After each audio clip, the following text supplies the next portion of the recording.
Warning! Kinda Murdery contains adult themes, explicit language, and descriptions of violence. It is not suitable for anyone, and we recommend you stop listening now.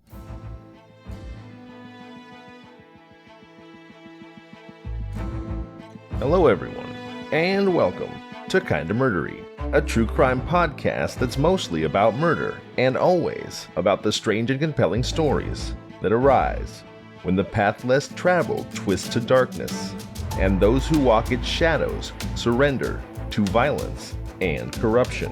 I'm your host, Zevon Odelberg, and we have a perilous journey ahead, so thank you for lending me your courage and good company. We have arrived at Part 3, the thrilling conclusion of Where is Leonardo Notarbartolo, Mastermind of the Antwerp Diamond Heist. Notice that I said Part 3, so if you haven't heard the first two parts yet, go back and listen to them, and then rejoin us. I'll be sure to save you a seat. As always, my sources are in the show notes, and I will rewind the story just slightly to allow you to settle back into the narrative. So if you're ready, I suggest that you put your personal items underneath the seat in front of you, stow your carry-on in the overhead compartment, let go of the worries of the day, but be sure your seatbelt is fastened. There's turbulence expected ahead. Kinda Murderies. Where is Leonardo Notarbartolo, Mastermind of the Antwerp Diamond Heist? The thrilling conclusion starts now.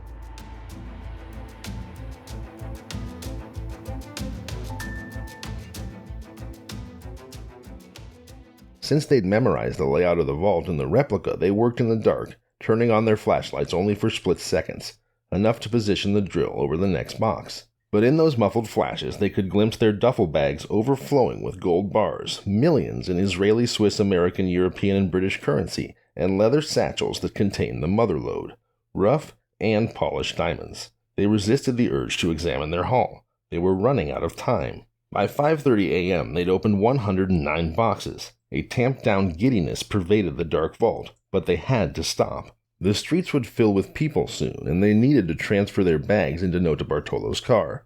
Speedy relayed the message to him.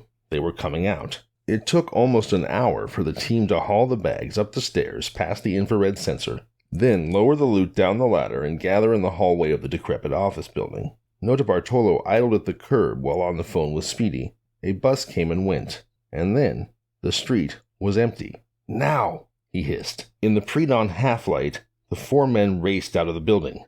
They jammed their bags into the car, slammed the doors, and headed off on foot for Notarbartolo's apartment. He put the car in gear and slowly pulled away. In half an hour, they were huddled around the bags in the apartment. The monster unzipped one and pulled out a leather satchel. It was time to celebrate. He opened the satchel and looked up, bewildered. It was empty. He took out another one. It was also empty. A wave of anxiety swept the room. They unzipped all the other duffel bags and rifled through the satchels. More often than not, there was nothing in them. Something had gone wrong. The diamonds should have been there. "We've been set up," Notarbartolo said. Notarbartolo stepped into a scalding hot shower while the others made salami sandwiches in the kitchen. He needed some clarity. The fatigue was weighing on him. In the weeks preceding the heist, he'd seen many of the satchels in the offices of the Diamantaires, and they were always filled with inventory. He expected the total take to exceed 100 million. Now they were looking at a fraction of that, probably about 20 million. Notarbartolo reflected on his interactions with the diamond dealer, and a thought flashed through his mind. Maybe the dealer wasn't operating alone. If he tipped off a group of his fellow merchants, they could have pulled their inventory out of the vault before the heist. Each could then claim that their gems were stolen and collect the insurance while secretly keeping their stones. Most had safes in their offices. They could have simply kept the stocks there. Notarbartolo realized that the heist he had spent so much time planting might have actually been part of an elaborate insurance scam. He shut off the water. A half an hour earlier he was king.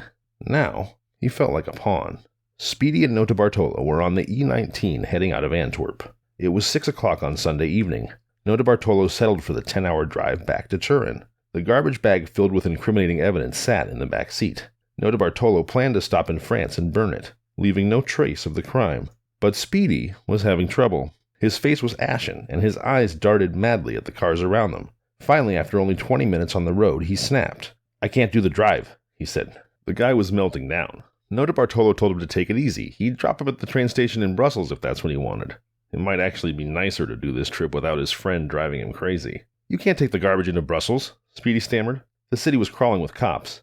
Maybe they'd be looking for them. They couldn't run the risk. They had to drop the bag immediately. Pull off up here, he said abruptly from the passenger seat. This is a ridiculous time to be having a panic attack, Notarbartolo muttered. Just pull off, his friend snapped. Notarbartolo took the exit and surveyed the darkened surroundings. There's a dirt road, Speedy said, peering into the forest. It'll be perfect.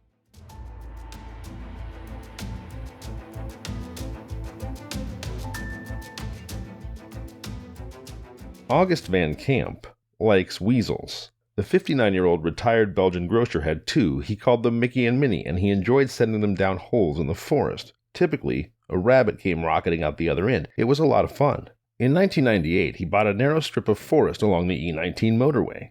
It was about a 5-minute drive from his house, and if you ignored the sound of cars hurtling past at 80 miles an hour, it was a pretty 12 acres of trees and a gurgling stream. There were also lots of holes with rabbits in them. But because it adjoined the highway, Van Camp found a lot of garbage. The local teenagers once decided to have a party there and burned down a little hut he built.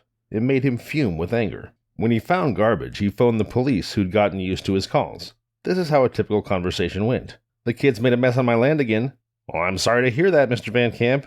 I demand that you send someone to investigate. We will pass along your request." Van Camp rarely heard back. But it was the garbage that Van Camp found on his property that led to Notarbartolo's arrest. While hunting one morning, Monday, February 17th to be exact, Van Camp was incensed to find yet another pile of junk in the underbrush. After a flash of pique that made him puff out his cheeks, throw up his arms, and wonder what the world was coming to, he knelt down and glared at the refuse. He wanted to be able to describe to the cops what it was that he had to put up with. There was videotape strewn all over the place. A wine bottle rested near a half-eaten salami sandwich. There was also some white envelopes printed with the words Diamond Center, Antwerp. Van Camp's irritation increased. At home, he punched in the number for the police and asked to lodge a complaint. The officer listened as Van Camp tallied the mess. When Van Camp mentioned Diamond Center envelopes, the officer broke in. "What was that?" he said. "Antwerp Diamond Center envelopes," Van Camp sputtered. This time the police came running. By mid-afternoon, a half-dozen detectives swarmed the forest, painstakingly gathering the garbage and collecting stray gems. Van Camp watched with satisfaction. The police were finally treating his litter situation with the proper respect. Within hours, the trash began to fill the evidence room at the Diamond Squad headquarters in Antwerp. A member of the squad bent over the clear plastic bags, looking for immediate clues. A pile of torn papers seemed promising. It didn't take long to reassemble the pieces like a jigsaw puzzle. It was an invoice for a low-light video surveillance system. The buyer was Leonardo Notarbartolo. Back at Van Camp's property, another detective knelt among the thorny brambles and peered at a small, jagged piece of paper poking out of the mud. He carefully lifted it free and held it up to the light. It was a business card that bore the address and phone number of Elio Dionorio, an Italian electronics expert tied to a series of robberies. Notarbartolo has consistently refused to identify his accomplices, but all evidence indicates that Dionorio is the genius. The lab techs also bagged a half-eaten salami sandwich. They found antipasto Italiano salami packaging nearby and sent it along to Diamond Squad headquarters.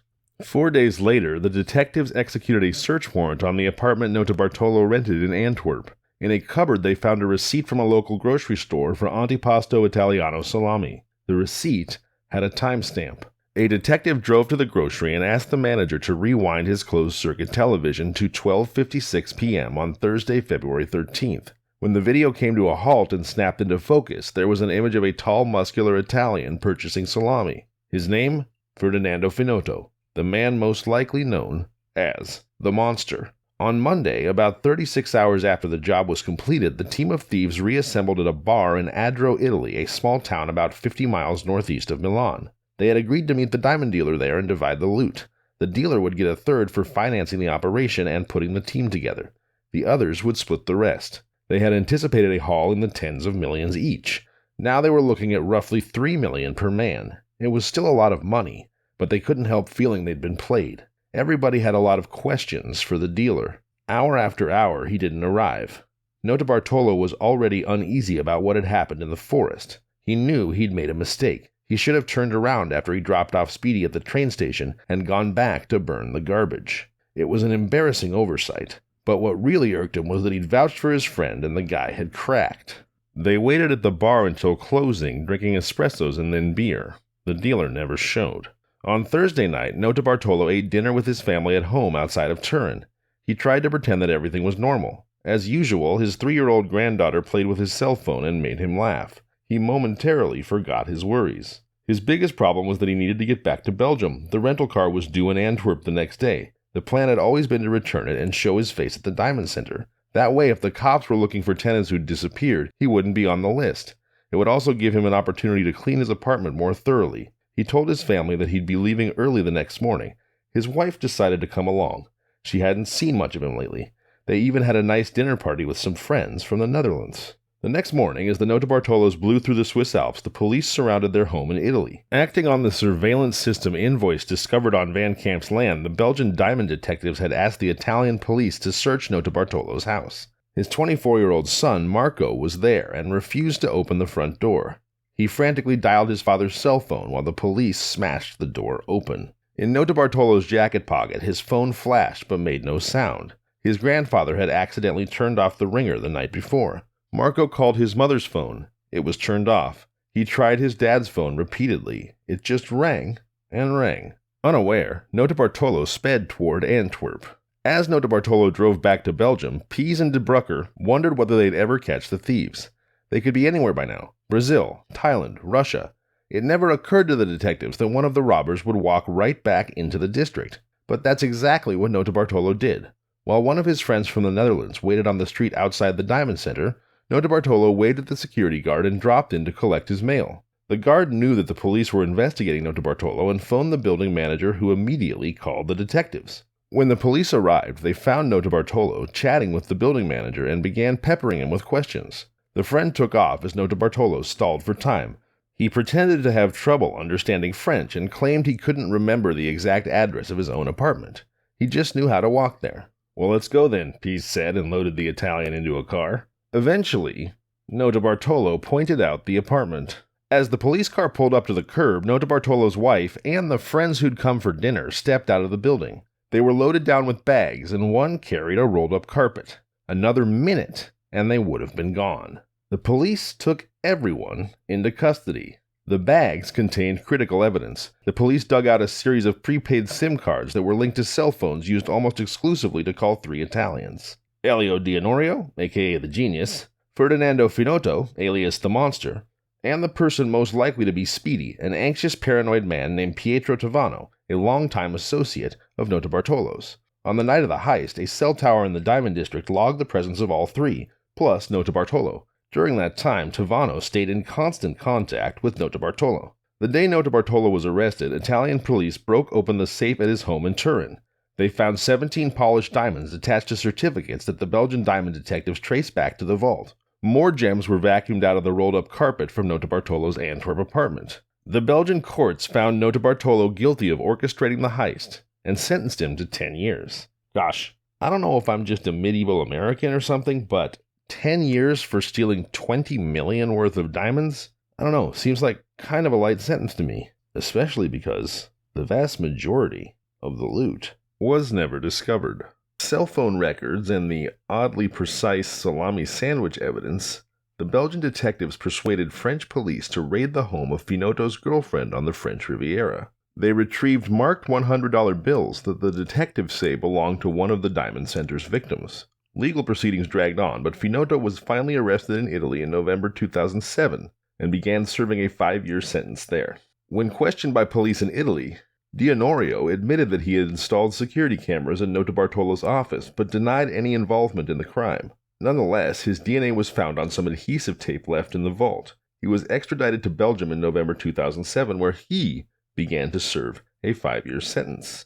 The high-strung Pietro Tavano, also known as Speedy, the man arguably responsible for the capture of all the thieves, given that he had an absolute meltdown and just willy-nilly scattered the trash where it could easily be found, well, he refused to allow his attorney to make any statements on his behalf and also served a 5-year sentence in Italy for the crime. A 5th thief has never been identified, though police know of his existence via cell phone records and DNA traces. Nevertheless, the King of Keys is still anonymous and has never been apprehended. On January 4th, 2009, reporter Joshua Davis from Wired magazine saw Notarbartolo for the last time. Over 14 weeks, he'd met with the heist's mastermind 7 times in the prison visiting room, and yet questions remained. Was $100 million stolen as the police estimate, or just $20 million as Notarbartolo insists? Does it make sense that the heist was part of a larger insurance scam, or is Notarbartolo's story a decoy to throw suspicion on others? Perhaps Notarbartolo's cousin, the Mafia Don, was behind the whole thing. Whatever the truth, and this is what I'd really like to know, where is the loot now? The murky nature of the diamond trade makes it difficult to get clear answers.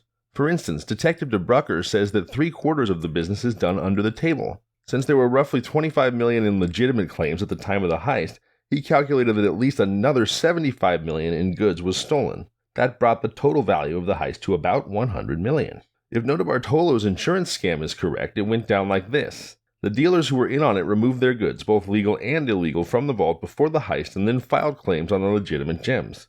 Denise Oliver, the insurance adjuster who investigated the robbery for insurers, calls this the, quote, double whammy, unquote. The dealers would have gotten their insurance payouts and kept the stock. As for the $20 million that Notarbartolo and his crew got their hands on, well, that would have belonged to diamond traders not involved in the scam. Or there was no insurance scam. The thieves actually did find $100 million in the vault, and Notarbartolo spun the story to cloud the true origins of the heist. Regardless of which theory is correct, there is agreement that the thieves got away with millions that was never recovered.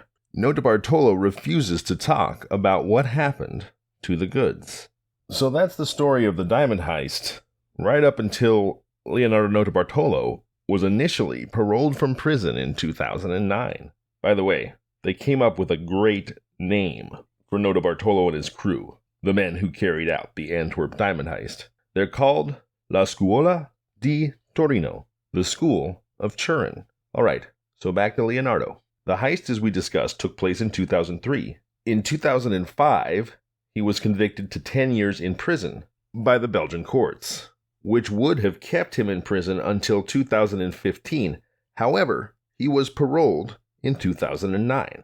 But then, in 2011, a European arrest warrant was issued against him after he was found to have violated his parole conditions. In particular, one of the conditions of Notarbartolo's parole was that he compensate the victims of the heist, which he never made any attempt to do. As a consequence, 2 years after the warrant was issued, he was arrested again in 2013 at the Charles de Gaulle Airport in Paris during a layover from the United States to Turin. And he was made to serve out the remainder of his original prison sentence, which put him back in prison until 2017. Well, here's the thing. Notarbartolo was the last of the School of Turin to be in prison. So, Notarbartolo has been out of prison for approximately 5 years, and try as I might, other than a years-old single-line entry in Notarbartolo's Wikipedia stating that he had been rearrested for parole violations in 2013 and was expected to be in prison until 2017, I could find, after many hours of searching, absolutely no information about the location of any of the members of the School of Turin. Meanwhile, the majority of either $20 million or $100 million in diamonds and other loot is unrecovered, which means it's out there somewhere. And that's why, although I don't have an answer for you, I would very much like to know the answer to the question, where is Leonardo Notarbartolo, mastermind of the Antwerp Diamond Heist? Also, I guess I don't really understand how international law enforcement works, but it does just seem bizarre to me that all of the criminals would be given relatively short prison sentences that saw them released without the loot being recovered. I mean, gosh, if you can steal $100 million in diamonds and only go away for 5 or maybe 10 years with location of diamonds still unknown, that seems like a trade-off that more than one criminal, and maybe even more than one honest person, would be in a hurry to make. Alright, before I let you go, I'd like to quickly remind you about the 3-digit lifeline number 988 that you can call to receive immediate counseling for substance use, mental health, or suicidal thoughts. So, if you find yourself in acute crisis, please do remember, program it into your phone right now, the 3-digit lifeline number 988, and please do call it to receive that immediate help. But if you're not in acute crisis, and you'd just like to connect with someone, please don't hesitate to reach out to me at Kinda Murdery on all social media or kindamurdery@gmail.com. I'm here, I care, and I would love to connect with you. And please, please, please, always remember that the world is a better place with you in it. Speaking of reaching out to connect, over the holidays I received an incredible email, an incredible story from listener Amy Sarin. I referenced it obliquely a couple episodes ago, but I finally get to tell it now. And let me tell you, her story is just as heartrending, strange, and bizarre, and at times exciting, and frankly kinda murdery, as anything you might encounter in a book, or a TV show, or a movie. And I look forward to sharing more about it with you on January 8th. That's this coming Sunday. Until then, I'm Zevon Odelberg, and this has been Kinda Murdery.